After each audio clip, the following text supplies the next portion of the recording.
Next Gen Hilux. Nabalitaan nyo na rin siguro, sa November 2025 na yung launch event ng Next Gen Hilux. Habang wala pang official release date, check muna natin to. 2026 Toyota Hilux G 4x2 automatic. Yung price, 1,740,000 pesos. Same pa rin yung design ng front fascia sa previous model. Walang front camera, kaya expect nyo na walang 360 view. Naka-projector LED headlamps.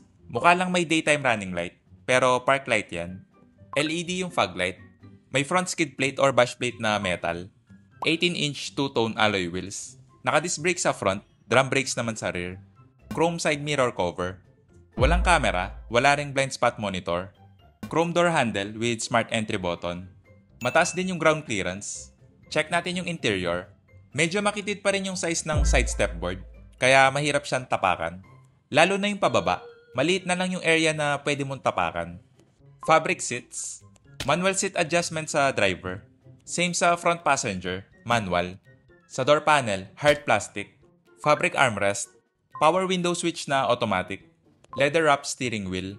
Naka-hydraulic power steering pa rin to, kaya expect nyo na medyo mabigat. Tilt and telescopic adjust yung steering column. Analog pa rin yung gauge cluster with multi-info display. Push start ignition. Pagdating sa visibility, okay naman, mataas yung ride height. Kitang-kita yung hood. 8-inch infotainment system. May volume and tuning knob. Dual zone climate control. May 212-volt socket at USB port. 6-speed automatic transmission. Manual handbrake. Fabric padded center armrest. Check natin yung storage. Malaki na rin yung storage space. May upper glove compartment or cool box. Hindi nga lang dampen yung glove box. May cup holder sa baba ng AC vent. Same sa front passenger. Walang vanity mirror yung sun visor. Pero yung sa front passenger, meron. Iset ko lang yung driver seat sa driving position ko. Check natin yung back seat. For reference lang, 5'7" yung height ko. Fabric seats. Sa door panel, hard plastic. Fabric armrest. Power window switch na automatic. May grab handle sa B-pillar. Nakaset na to sa driving position ko, yung legroom. Okay lang yung knee room. Hindi masikip, hindi rin maluwag. Yung foot space, makakapag-stretch ka pa. Hindi nga lang flat yung floor, medyo mataas din yung hump. Okay naman yung seating position sa middle seat. Comfortable na rin.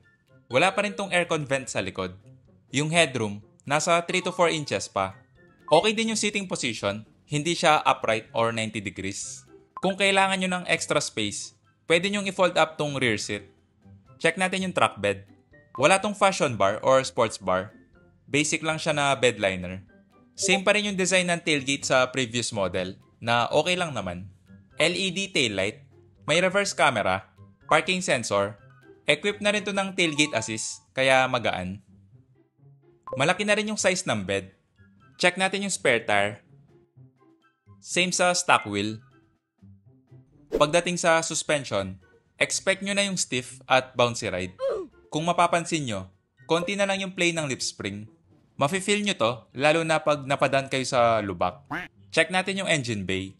Ito pa rin yung 2.4 liter turbocharged diesel engine. Okay naman yung power output, lalo na yung low-end torque. Ramdam mo talaga sa initial acceleration. Pagdating sa fuel efficiency, matipid na rin siya. Palike na lang and subscribe. Paalam.